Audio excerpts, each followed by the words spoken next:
হ্যাঁ, শোনা কি করছো বলো। এই তো আমি শুয়ে রয়েছি। তুমি কি করছো? ও আচ্ছা আচ্ছা আচ্ছা, ঠিক আছে। আচ্ছা শোনো না, বলছি কোনো একটা ফোন আসছে।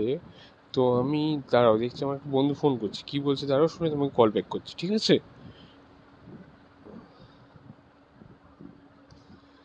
হ্যাঁ ভাই বল, কি হয়েছে? তোদের বাড়ি পার্টি আছে সারা রাত্রি? কি অনেক সুন্দর সুন্দর মেয়ে আসবে পার্টিতে? আচ্ছা, কিন্তু ভাই আমি তো মনে হয় আসতে পারবো না।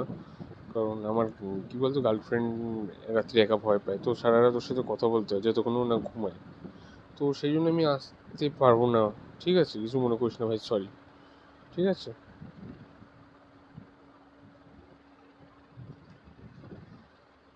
হ্যাঁ শোনা, বলো। আরে ওই বন্ধুটা ফোন করেছিল। আরে ওদের বাড়িতে লোকজন এসছে, তো তো ওদের বাড়িতে জায়গা হচ্ছে না শোয়ার জন্য, তো আমাদের বাড়ি আস কিছু লোকজন বললো ও ও শোয়ার জন্য আসবে, তাই আমি বললাম ঠিক আছে চলে আয়, তো আমার রুমটা দিয়ে দেবো। তো শোনো না, বলছি আজ ওরা অতজন শোবে, তো আজকে রাত্রে আমি তো মনে হয় কথা বলতে পারবো না তোমার সাথে। তো কিছু মনে করো না, বুঝলে? ঠিক আছে, আমি একটু পরে তোমাকে ফোন করছি। ওকে, ঠিক আছে, রাখছি শোনা, বাই।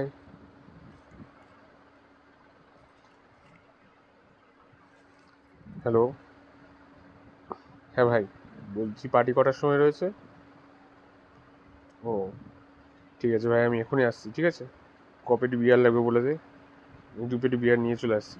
ঠিক আছে, হোল নাইট পার্টি হবে। চল, পার্টি হবে।